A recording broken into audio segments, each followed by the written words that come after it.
Everything to sort itself out. There we go. Sup, ladies and gentlemen, Aquilon here, and welcome back. And of course, if you're watching this over on YouTube, remember to spank that little like button, hit that subscribe button, and also come watch us over on Twitch. It's always more fun when it's live. Today's topic of discussion is, of course, Dear Blizzard. We can't keep doing this. Yeah, I think it's going to be an interesting one. Of course, as you guys know, how streams go on this channel. It's probably not going to be the only topic of discussion.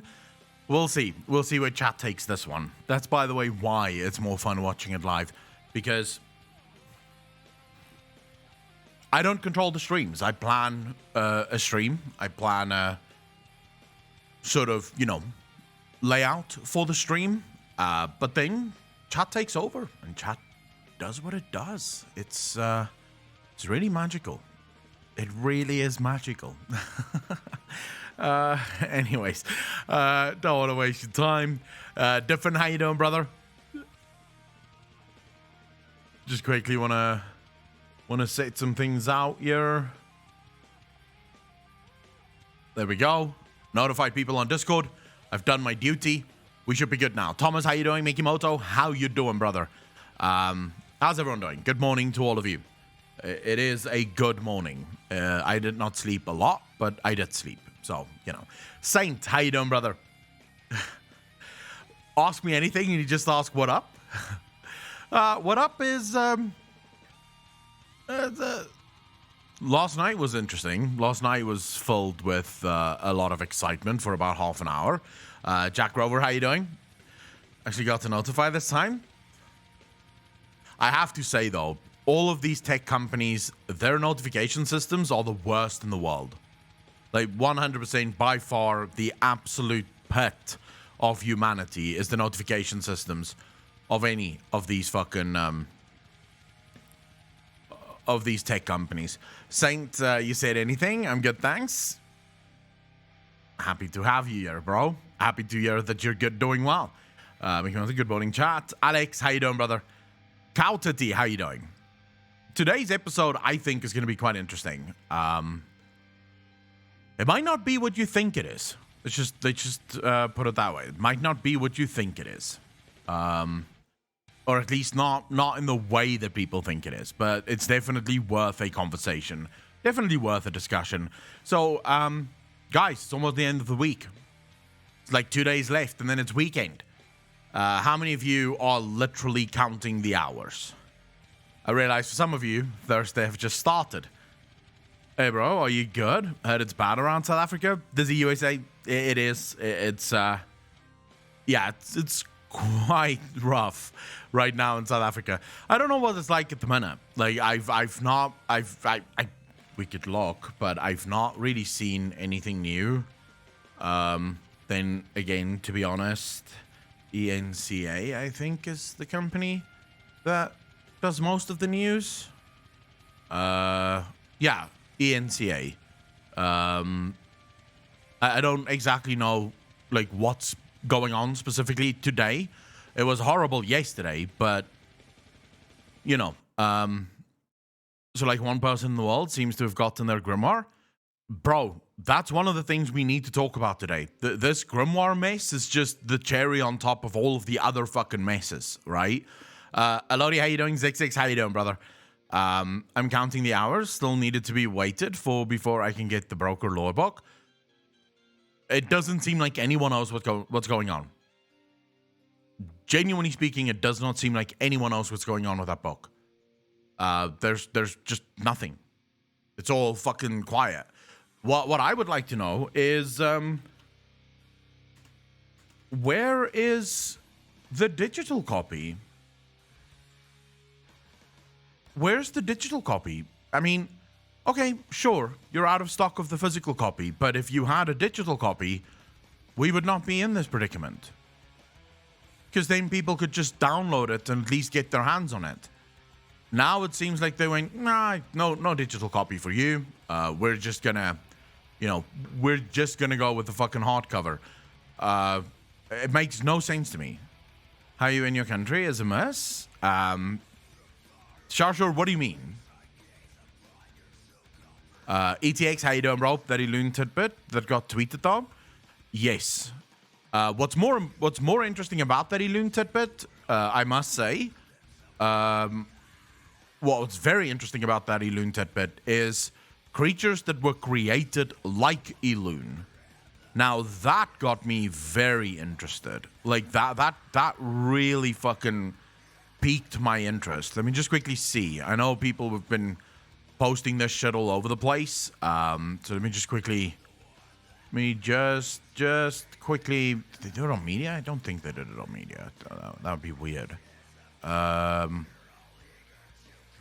They would have done it on lore media. So why the fuck am I not seeing it? Hold up. I'm just trying to find this specific post. It's Apocalypse that posted it. I wanted to read this to you guys, but, you know, fucking Lord knows where this is now. Oh,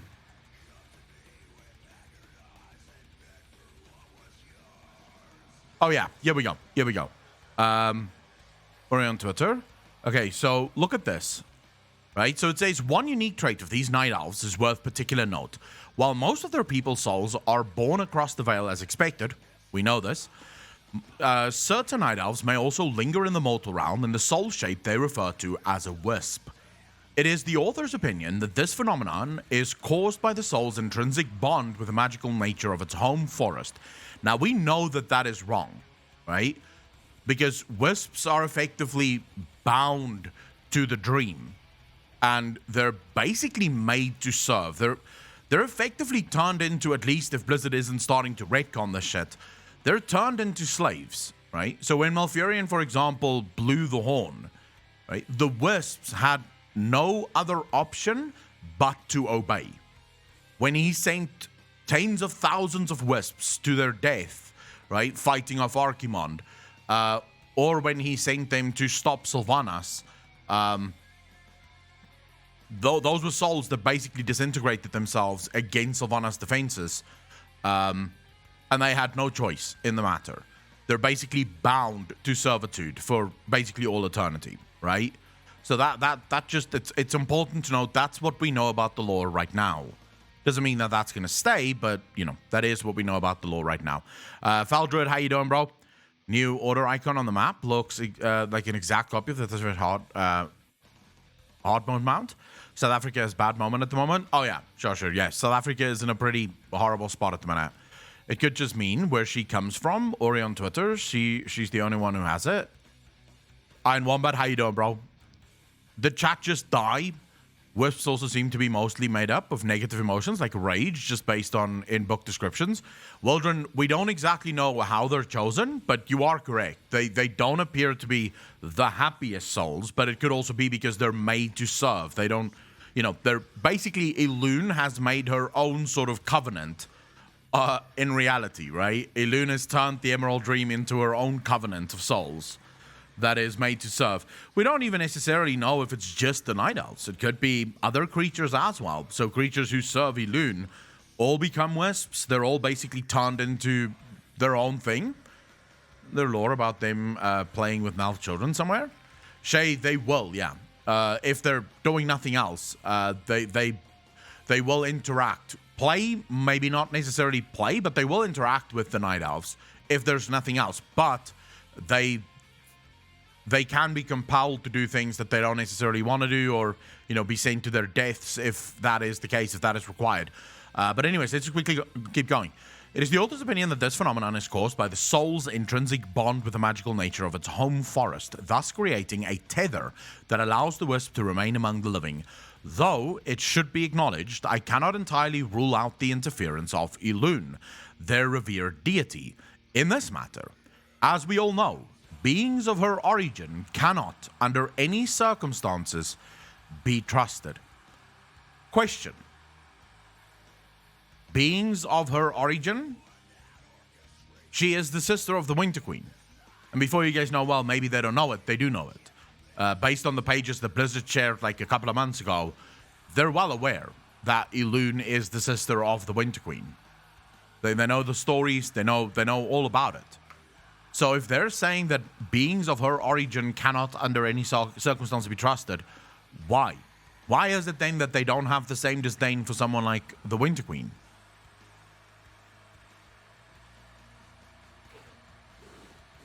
Carl Tyrannus, we genuinely don't know. But I have a feeling it has to do exactly because why did she... it has to do with what she did with Ysera, right?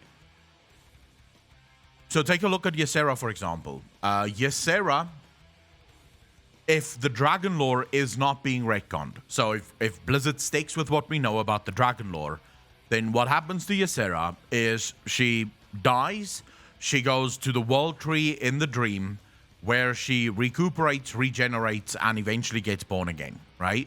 That's at least the lore that we know right now about the dragons. They go back into the... So they're effectively immortal. They can regenerate and eventually rejoin the land of the living within the Emerald Dream. Now, I've made sort of points in the past about this where I said, okay, hold on, maybe the Emerald Dream, maybe the Ardenweald is part of the Emerald Dream, so just a different subsection of the Emerald Dream. So technically they do go to the Emerald Dream, right? They do go to Ardenweald to recuperate. However, that is sort of blown out of the water whenever the Winter Queen tells Ysera, you are now bound to this realm and its fate will be yours, right? So basically, no, they don't go into Ardenweald. So why did Elune send Ysera into Ardenweald? The only viable answer, as far as I'm concerned, is Elune knew the trouble was afoot, right? She knew that there was trouble afoot, and that if she did not strengthen the sort of armies of the Shadowlands by basically allowing all of those thousands of souls to flood into the Shadowlands, allowing Ysera to go into Ardenweald, then the Shadowlands would not be strong enough to stop, right? To stop Zuval. Ysera was needed to take the Tear of Elune into the Shadowlands. It was the Tear of Elune that reinvigorated the heart of the forest. Question: if the heart is needed to imprison the jailer, why is the jailer not bound with a new heart?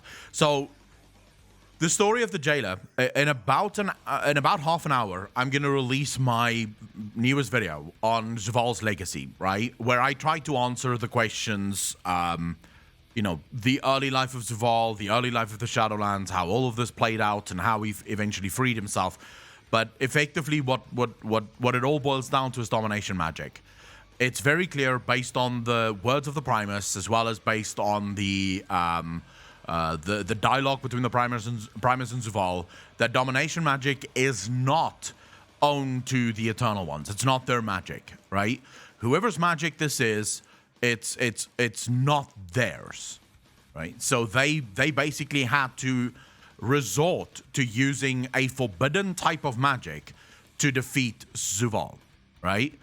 Zuval then used his time in the Shadowlands or in the Maw to figure out how this magic works, because it's not his magic either, right? So he managed to effectively what we would call master domination magic. And I believe this mastering of domination magic is why the prison no longer works. The prison can't work because he's now figured out how this domination magic works, and he's been able to turn it into a weapon, right? The same reason why we didn't have full control of Arthas. You're right, Akko. He then mastered it. The life circle was a crescent moon in it now. They may just mean because life is her realm and life is placed opposite to death.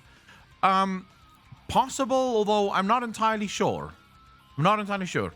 Additional research into flora, such as the Night Elven Aloral, known in their native language Donasian, verify later as the Lover's Leaf, and the Moon Petal Lily seems especially lucrative to acquire for future ventures.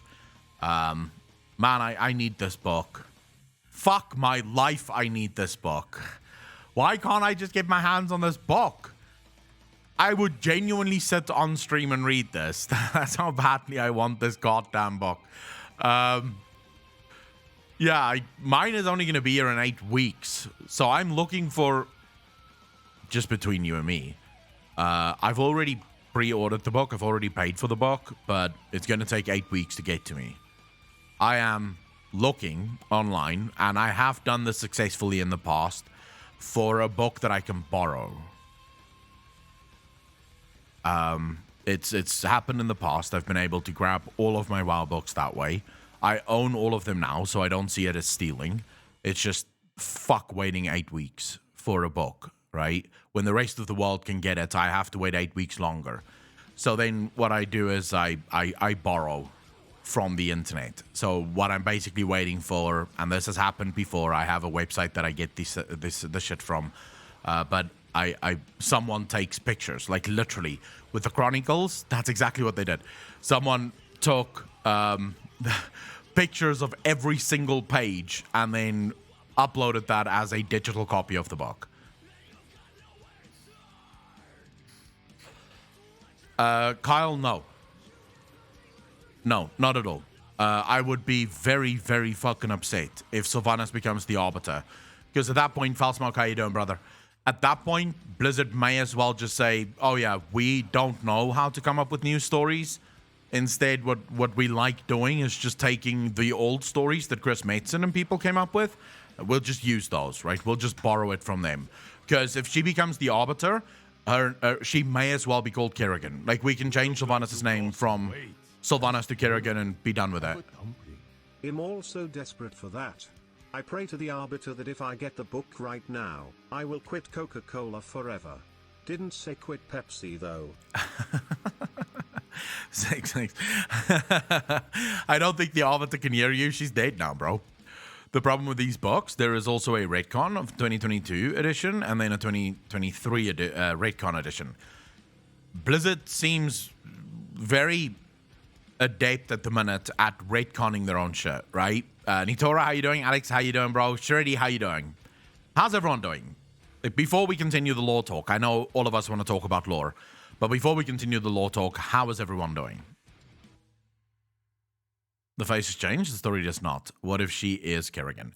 So that would shape, that would play into the whole bullshit narrative of StarCraft and Warcraft is connected, which I fucking loathe. X-Naps, how you doing, bro? Midkoto, how you doing? Wood, how you doing, brother? Frisky, how you doing? I don't agree with that at all, right? There's too many things that's completely out of place for Elune to be also the not Elune, what the fuck am I talking about? For World of Warcraft and StarCraft to be connected in any way, right? It's half connected as it was crafting it. I'm smelting, it's freaking hot here. Corona almost killed my company. South Africa is basically now killing all of its companies. The companies that did not die thanks to Corona is now being slaughtered thanks to rioting and looting. So it's fun. Apparently, we're on the verge of running out of food in South Africa. Like, most supermarkets are, they're incapable of getting any food supplies. We're on the verge of running out of fuel. They've now made it illegal to fill up containers with fuel. So you can't go to a fuel station and actually fill up a container with fuel. You're only allowed to fill up your car, and then that's it. So it's illegal to use containers for fuel because they're running out of fuel. The trucks can't and won't drive because every truck that's trying to get out of KwaZulu-Natal, where almost all of our shit comes from, by the way. KwaZulu-Natal is the international harbor for South Africa. So every single supply that comes into South Africa comes through KwaZulu-Natal. Every truck that tries to drive through gets set alight. So they literally loot the truck, steal the battery, steal all the parts, and then they just burn it down. So yeah. Manius1, how you doing, bro? After catching up on yesterday's stream, I have a hard time understanding why would Blizzard consider the Preach interview a failure. I saw it live, and Preach said he passed all 1K questions to Blizz, and they approved every single one. I think they viewed it as a failure because Preach pushed back.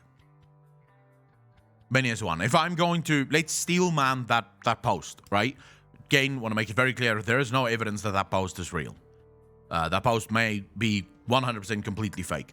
But let's steel man that post. You see, the problem, Manias1, is that when you, and this I've heard quite a bit of, when you get an interview with a Blizzard employee, you send over all of the questions that you're going to ask, and Blizzard does have veto power. So they can say, you're not going to ask that question. We do not approve this question. You know, so they can pick and choose which they want to allow. The problem, apparently, with the Breach's interview is Breach pushed back. So Breach, usually how it works is you ask a question, they answer, you ask the next question, they answer, you ask the next question, they answer, right? That's how it's supposed to work. You're not supposed to argue with Blizzard. So you can't ask a question, they then answer the question, and then you go, but hold on, you can't, how are you saying that? Like, how are you guys getting there, right? So Breach kept asking follow-up questions, which were not approved, right? They did not approve follow-up questions. They only approved the question, and Ian obviously looked at all the questions and prepared a wonderful, shall we say, they prepared PR answers.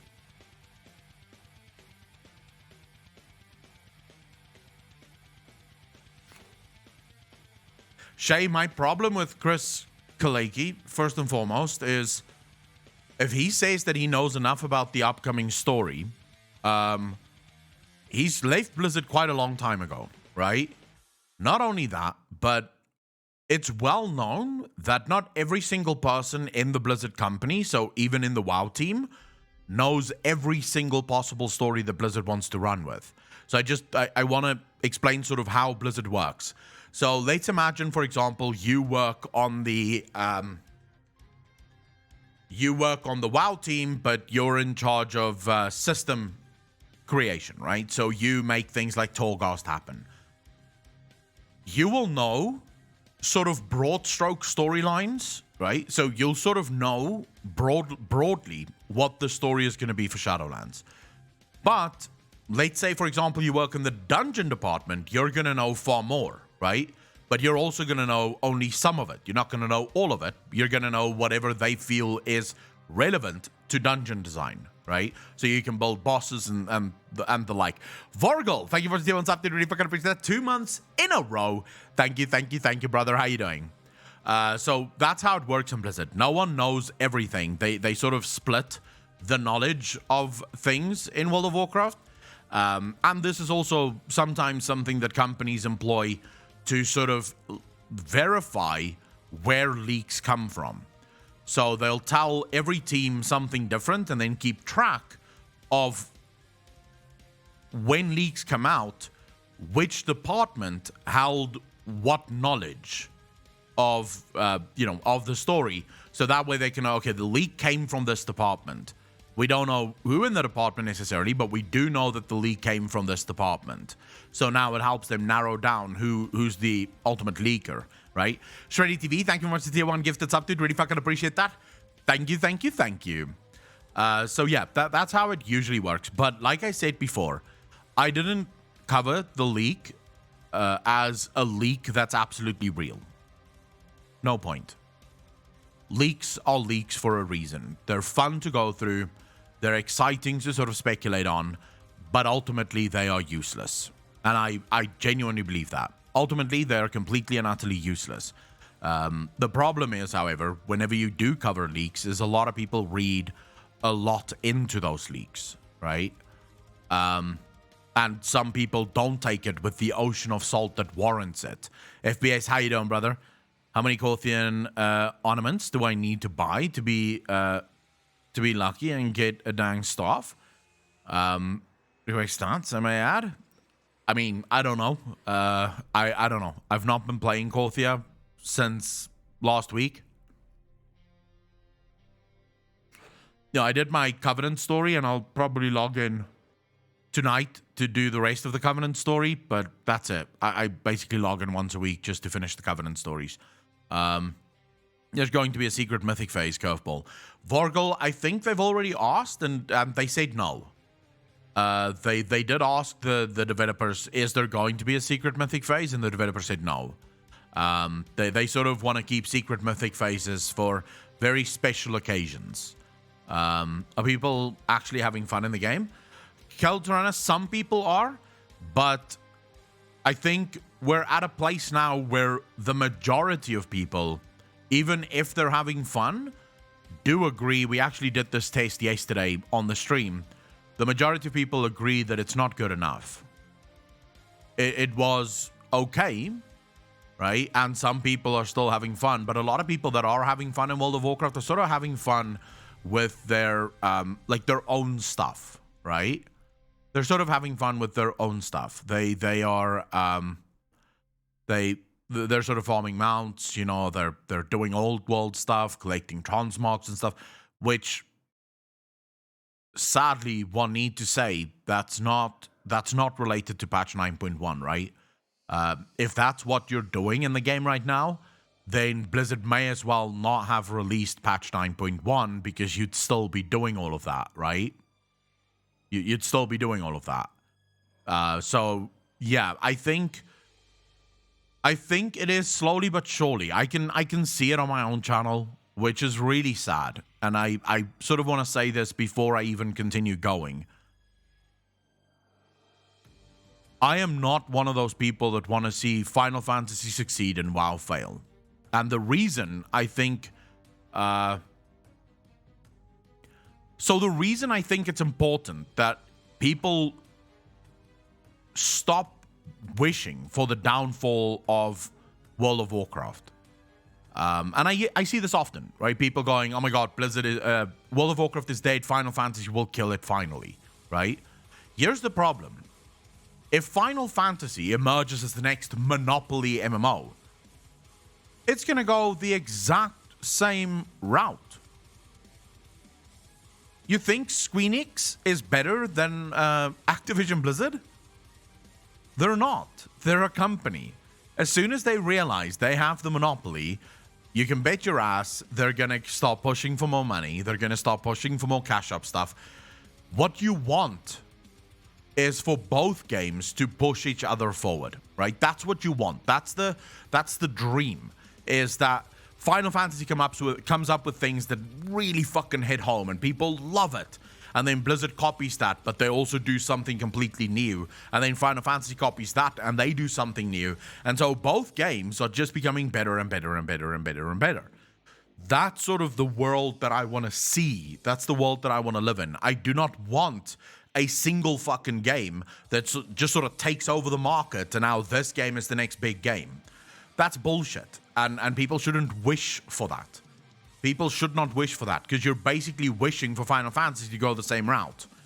I want both to succeed, which is why when I make videos criticizing Blizzard or when I make videos saying, hey, Blizzard, you should do X, Y, or Z in order to make your game better, I genuinely mean it, right? I'm not just going, oh, World of Warcraft needs player housing to try and get people into Final Fantasy. I genuinely believe one of the biggest things that World of Warcraft is missing right now is player housing. You miss South Africa is a mess. Blizzard is a mess. The Grimoire shipping is a mess. And Elune is mistrusted by the brokers. South Africa is a mess.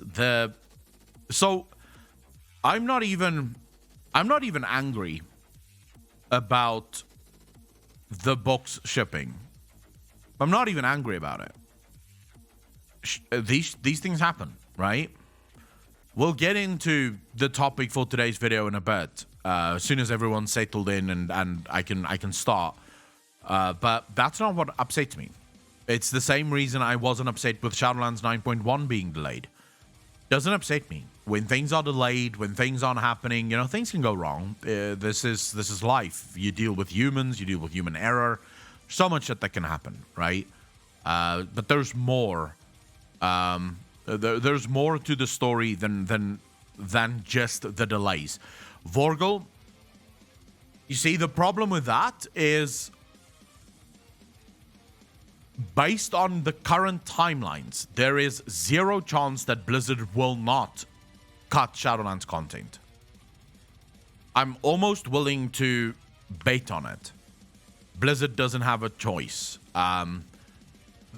This entire expansion from start to finish have been a complete mess. They've run out of time. I mean, taking 9 months to get your first patch out is unheard of, right? We should have gotten, when we got patch 9.1, We should have gotten patch 9.1.5 already. And we should now, within the next 2 or 3 months, have gotten patch 9.2. The fact of the matter is, we're nowhere near that. So, how does Blizzard actually do this? It's not really possible. It truly is impossible. And Bombay, the problem with your arguments, Siege of Orgrimmar lasted for 1 year. That was also a different Blizzard.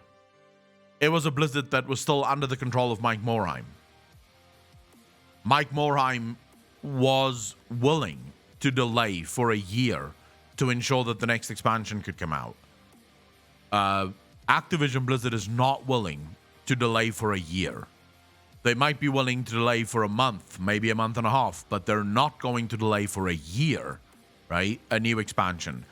And to understand this, you have to understand the business model of the new Activision Blizzard, right? Which wasn't the business model back in the day.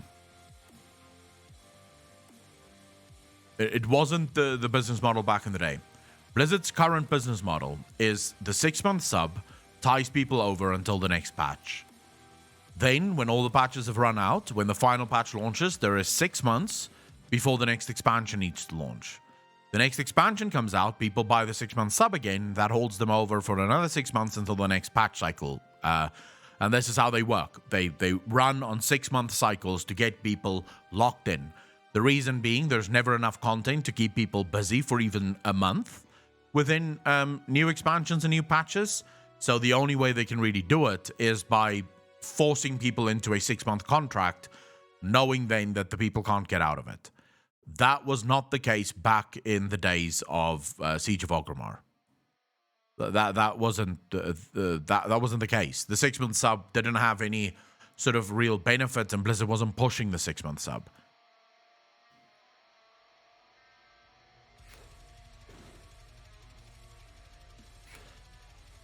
This is the business cycle, which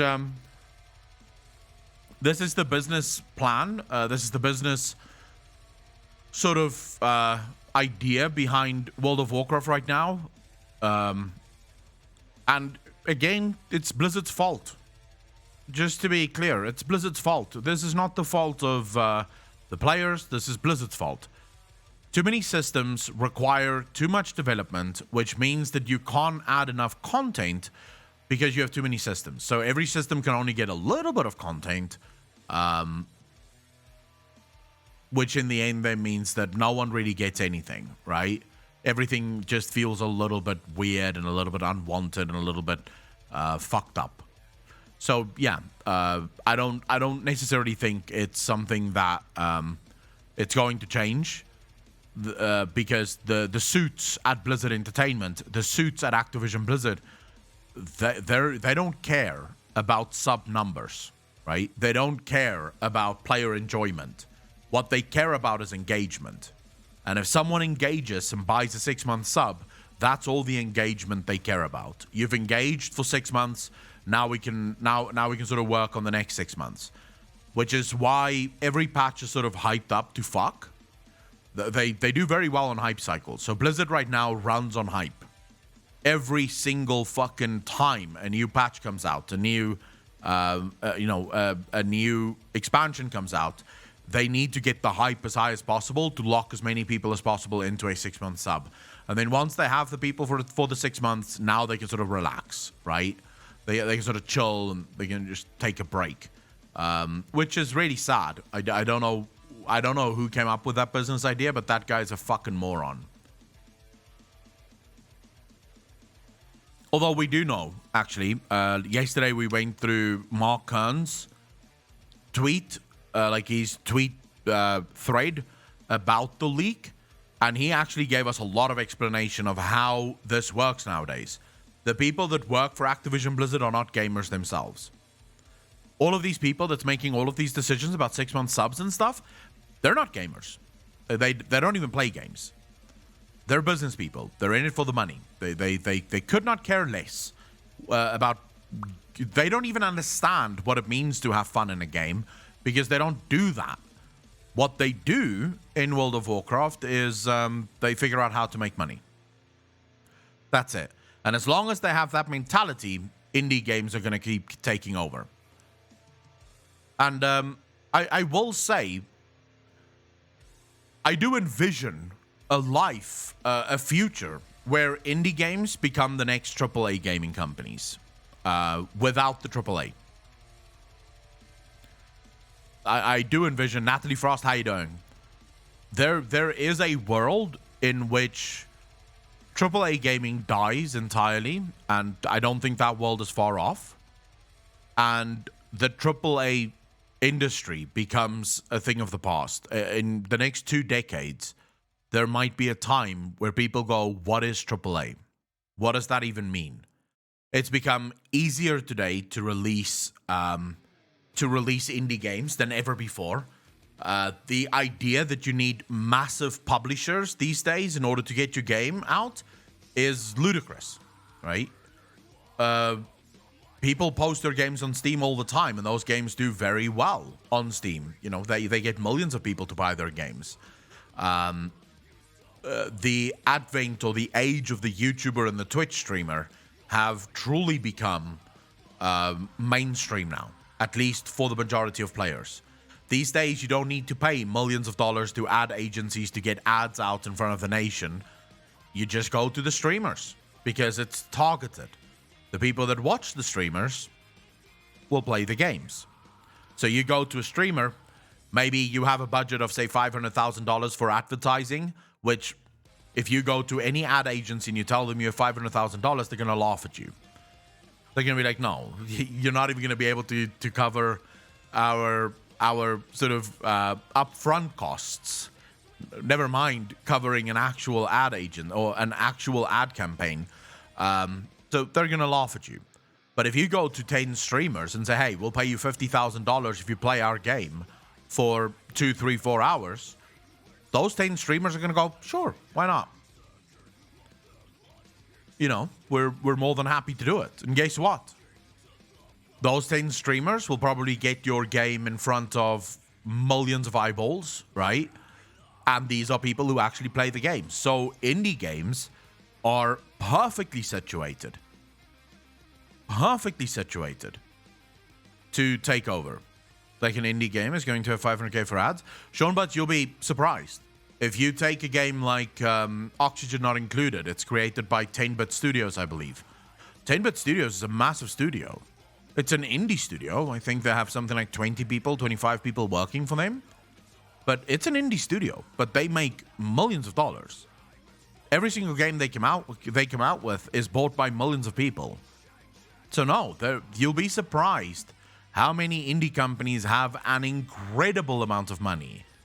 They don't have the kind of money that publishers have, but they have the money to buy some streamers off.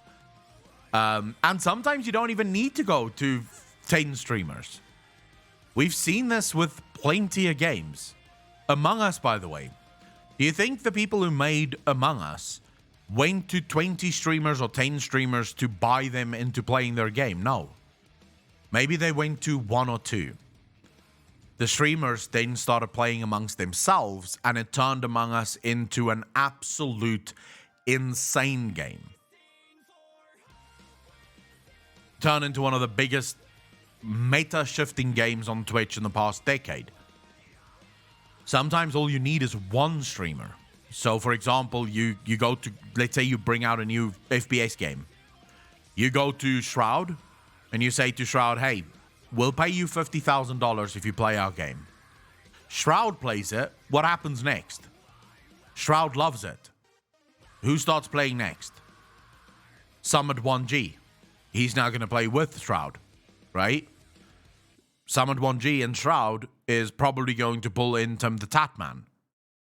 They're probably going to pull in Dr. Disrespect, who's going to pull in, you know, his own sort of ecosystem on YouTube streamers. I don't know much about the YouTube streamer ecosystem, but he's going to pull in streamers from there. And before you know it, 150k sort of stipend for a streamer turned into a giant ad campaign that you did not pay for. One proof of what Akko is saying, 2 words, Apex Legends. Apex Legends did not do a single normal ad campaign. Not a single normal ad campaign. They simply went to a couple of streamers. Those streamers blew the game up. Easy life. What happens next? Shroud loves the game until the checks stop. Sean Butts, not really. I guess this is where I should have to explain how this works. I've been approached by companies in the past. Obviously, I don't get offered 50K, right? I usually get offered about anywhere from $250 to $500 to play a game for 2 hours on stream, right? I've said no every single time because I didn't like the games that they wanted me to play, and I'm not going to sit here and pretend that I do. But it's a one-time thing. So they don't pay you for every day that you play it. They come to you and they ask you to play it once. That's it. They just need you to play it once. Because they know if you like it, you're just going to continue. You're just going to continue playing it because you enjoy the game, right? So they don't have to pay you. They don't have to pay you for every single time. Like the games, want to play it for free? A lot of people do. Sean, but I'm not saying. I think you're misunderstanding here. Not every new game that you see on Twitch is the result of companies going to streamers to pay them to play the game. Most of the games that you see on Twitch is streamers just picking up the game because they really want to play the game. They really like the game. The vast majority of games actually is done like that. But there are a lot of indie companies who know that their games are, say, too small. So take, for example, Among Us. If Among Us did not approach a couple of streamers, almost no one would have known anything about it. This is a very small game. It's not necessarily a game on the face of it that's going to draw people in. Right? On the face of it, if you told me, oh, it's 10 people, one is or two is the murderer, and the rest have to figure out who it is, most people would go, yeah, no. I don't think I'm gonna do that. But because they paid a couple of streamers, suddenly streamers realized, oh my god, this is a lot of fun. I think I'll try it again. But this time I'll get some of my streamer buddies in, right? And suddenly a movement starts. It's all part of advertising. Most of the games are not MMOs. But Sean, what's your point? Just so that I can actually address your point, I need to know what your point is. I've been playing WoW since release. WoW pulled me away from the Nintendo and PlayStation. So far as an individual, there isn't a game yet that has the ability to pull me from WoW. I'm not pissed for any of the current content of WoW and the time frame things are handled in. Pirmora, you're right. You're absolutely okay to be that way. I don't mind it. I'm happy for you. That is absolutely all right. Among Us was huge in instant culture. It was only because of big streamers in the US that it fully blew up. The truth is that advertising is advertising, right? And every company needs it. The question is, where do you spend your money for the biggest impact?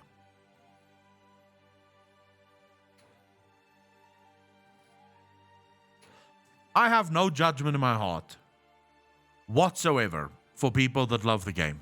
I said this yesterday. I've said this before many a time. If you like World of Warcraft and you're truly having fun in World of Warcraft, all the power to you. I am happy for you. I am so happy for you. I wish I could also be there. The things I want changed in the game is so that I can also enjoy the game with you. Right? I also want to be able to enjoy the game.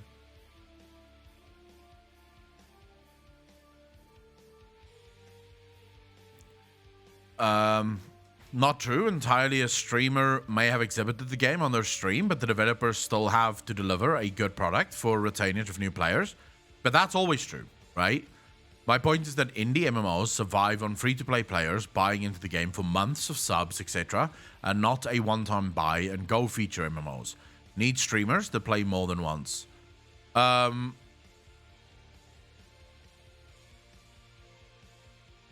No.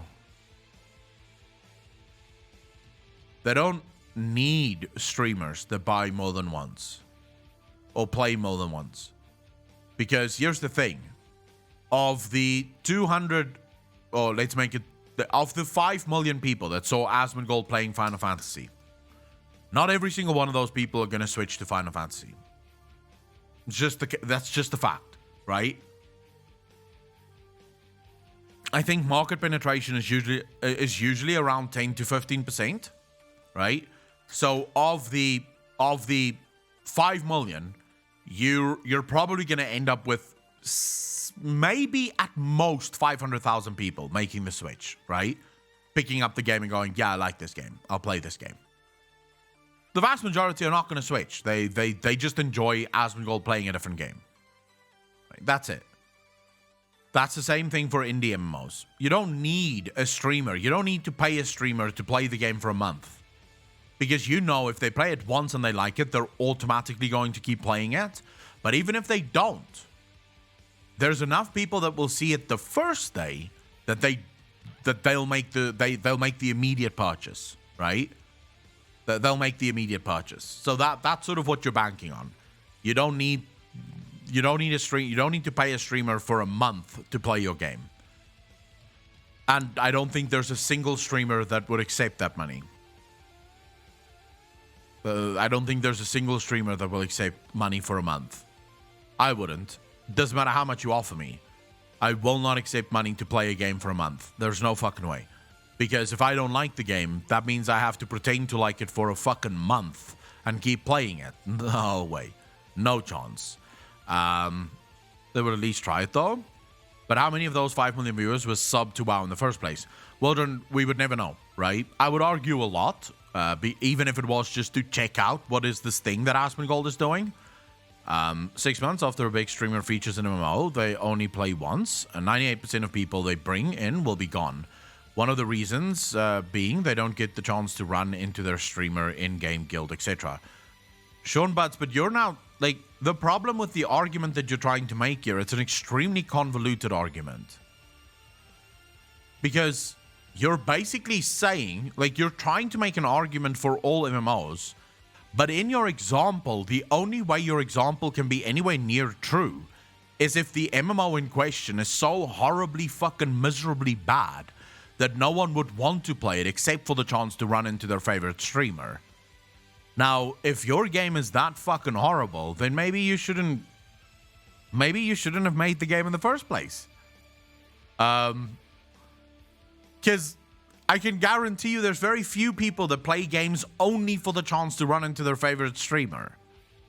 People play games because they like it. They might play it for a week for the chance to run into their favorite streamer, but if the game sucks, that week is done, it's done.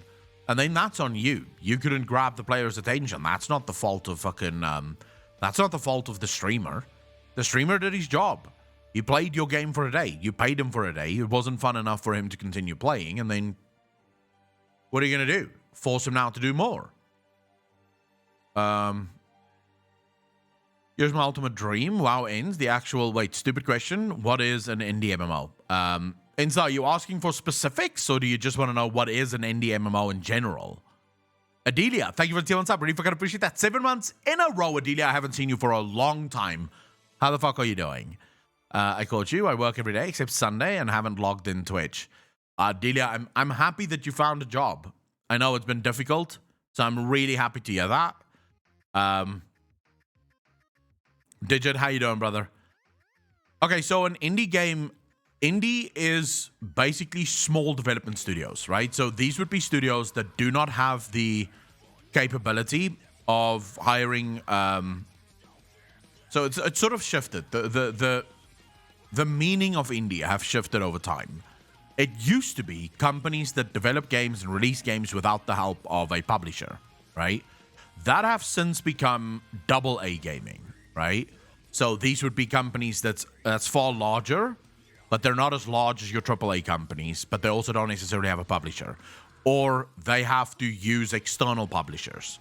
So they're not their own publisher, but these would be companies that develop and design games and then maybe use something like EA to publish their game, right? These would be AA companies, and indie companies specifically is very small teams. So these are teams that doesn't have millions of dollars of budgets. They don't have a publishing house of their own. They basically how do you put this? They basically rely for the most part on word of mouth, in order to get their games out. That would be what you consider an indie company. Clay is AA company. Phasmophobia would be an indie company, yes. Is Phasmophobia made by Clay? I don't think so.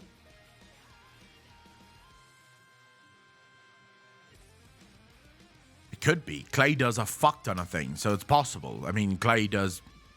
Yeah, I thought so. Because Clay is Oxygen Not Included, Don't Starve, games like that. Adelia, that's very good. Companies with less than 30 employees working with small budgets.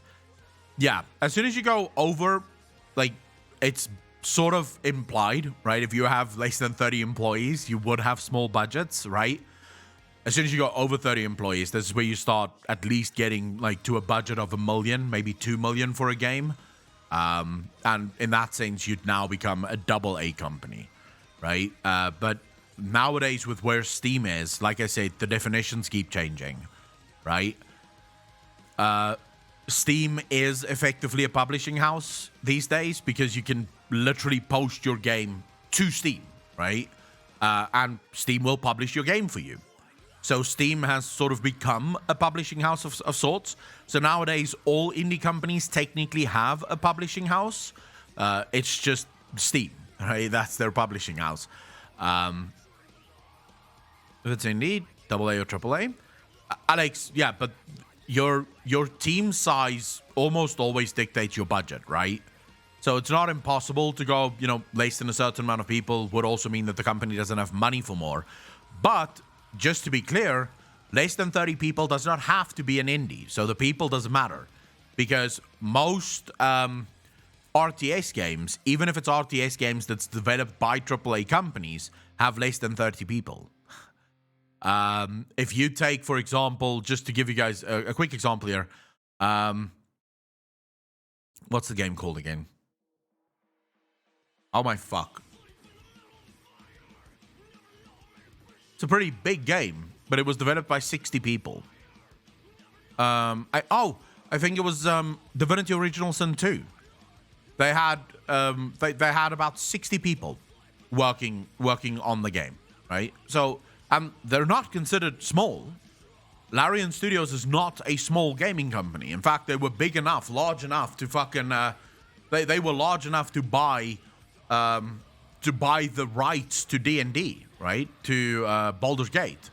So they're definitely not a small company, but they didn't have a lot of developers working on them because they didn't need it. Digit, thank you for the 1 sub. Did really fucking appreciate it. 8 months in a row. Thank you, brother.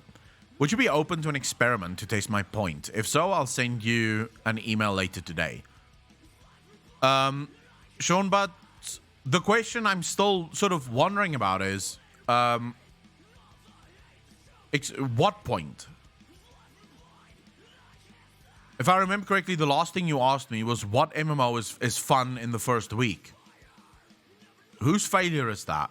Because I can tell you which MMO is fun in the first week. There is actually an MMO that's fun within the first week.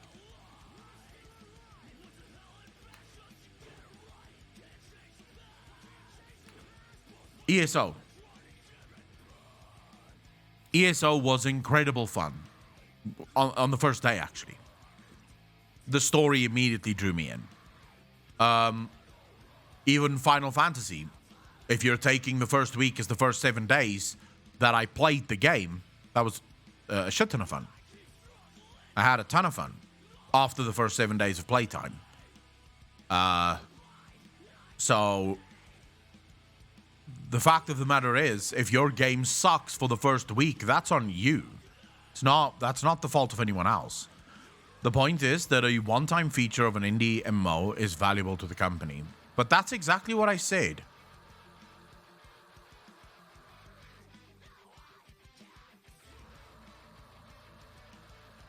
Sean, but you're now saying exactly what I literally said that.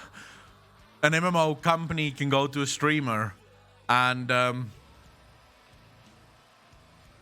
I don't see how you can disagree with it. If it wasn't valuable to them, they wouldn't pay streamers to do it.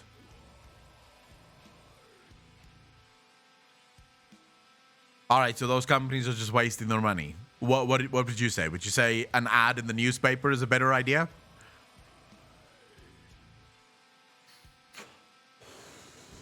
A full page ad, you know, millions of dollars spent on the ad. Is that a better idea? What would be your idea of the perfect ad campaign then? Because the indie companies are doing it. They are paying people to play their game once. Have you heard the new Devils Wear Prada Zombie 2 episode? Scrappy Coco, I don't even know what the fuck that is. Gonna love the next indie game. I'm just asking because I don't see how you can have it any other way. Because I can guarantee you there is, except for a fucking few except for a few complete moronic streamers, there are very few streamers that would be willing to sign a deal to play your game for a month. I would fucking never. I would literally tell you, go fuck yourself. Straight up. Just go fuck yourself. I will not play your game for a month. I will not accept that money. That is too big of an engagement. That's just too large. I'm sorry. Not gonna do it. Streamers starting out should never do that. So I see so many streamers that's making a lot of mistakes the first time that they start streaming. First and foremost, you should probably at the start of your stream not accept any sort of company that wants to work with you. For a couple of reasons. Point number one is you've not built a rapport with your audience yet. So I've been streaming for quite a while now, right? I use AudioTechnica headphones. I don't think a single one of you are going to go out and buy AudioTechnica headphones just because I use AudioTechnica headphones. Right? Because why would you? There's no value to it. I don't have the brand yet to back it up. So I think if you're a smaller streamer, you should not be focusing on trying to get brand deals. You should focus on working with your community. You should focus on building a rapport. You should focus on becoming a brand that your audience wishes to buy into.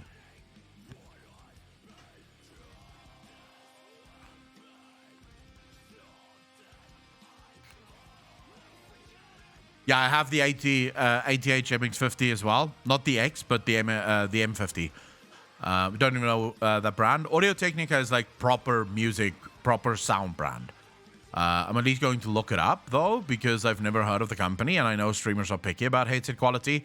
Yeah, I'm a huge fan of AudioTechnica.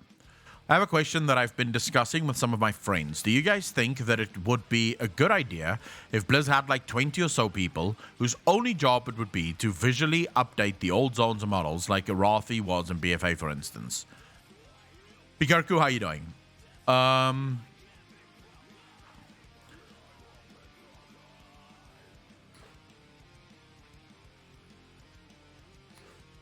No.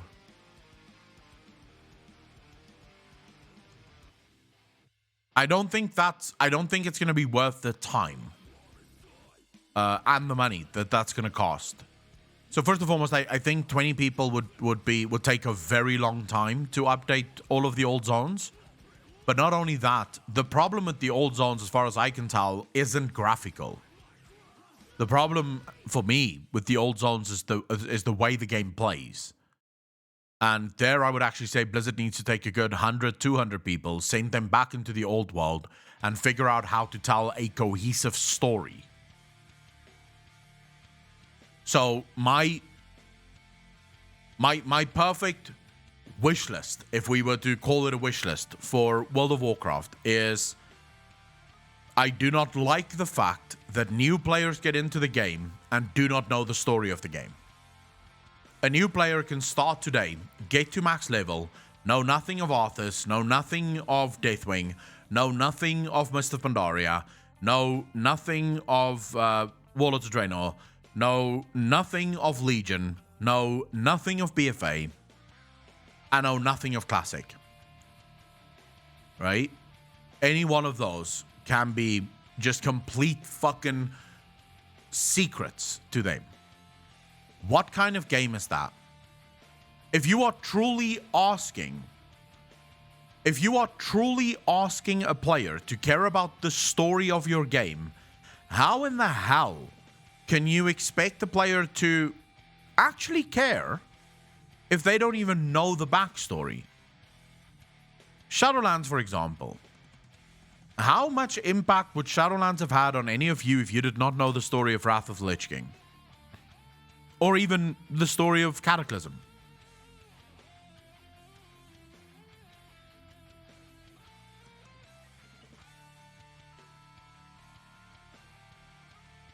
Shadowlands would mean absolutely nothing to you. Because you have no idea where any of this happens. So, Giant Rat Guy, you see, the problem with that argument is it's similar to the people that say no player housing because look at garrisons. People don't care about the story of World of Warcraft and it's Blizzard's fault. It's got nothing to do with the story, and it's got nothing to do with the type of player. Because a lot of those players, Asmongold included, that don't care about the story in World of Warcraft, guess what Asmongold is doing in Final Fantasy? He's reading the quest text. He actually cares about the story in Final Fantasy. Why? Because of how it's presented. Because it makes it easier. It makes it easier to follow. Giant Rat Guy, that's not actually true. Because when Asmongold just started playing, you can go back and watch Savard if you don't believe me. The first couple of quests he completely skipped over. Like, he just clicked through it as quickly as humanly possible. And slowly but surely, he started reading more and more. Why? Because of how it was presented. In World of Warcraft, it has fuck all to do with the fact that people don't care about the story. It has to do with how Blizzard presents the story to the player. The fact that 80% of the story happens outside of the game is a big problem. That's the first big problem. 80% of the story is not even in the game. Then, of course, you have the other fucking problem in World of Warcraft. The story is presented to you literally in a wall of text. It's like this big of a fucking text piece where now you have to read through all of that, including the like what is actually the thing that you have to go do. In Final Fantasy, it's small little boxes, a couple of lines. You just read through it quickly. You can even scan through it. You don't even have to read all of it for the most part. And you move on, you move on, you move on. You get the whole story. It's presented in such a way that it's friendly to players to learn. In World of Warcraft, the player would have to reach max level and then go back and do every other fucking zone for the lols to get the story. Just for the lols, because there's no reason to it. So how would I want to see World of Warcraft? I would like a team of developers to go back and redesign the story from the ground up. Take out all the unnecessary bullshit that exists within the story. Take out all the other bullshit quests that's sort of useless. Figure out how do you create a quest line that runs from Classic, explaining every single story in every single one of the expansions right up until max level. And you design it in such a way that all of those stories, if you complete all of the main storylines, they will get you to max level. So it's one coherent story that takes you through it. And you don't even have to do that much work. It doesn't have to be 400 quests per expansion. It can be something like 30 or 40 quests per expansion.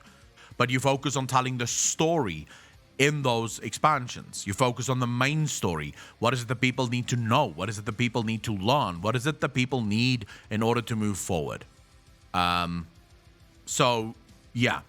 As far as I'm concerned, that's how the story in World of Warcraft should be handled. Ayako, love listening to you, even as someone who knows nothing about lore and chilling. Hope you've been well. Ben Raging, how you doing, brother? Happy to have you here. And I'm glad if people enjoy listening to the story, even if they don't care about the story that much. Most of the WoW players don't care about the story. BDO, I don't agree with that. That's literally the point I was just making. Most of the WoW player base don't care about the story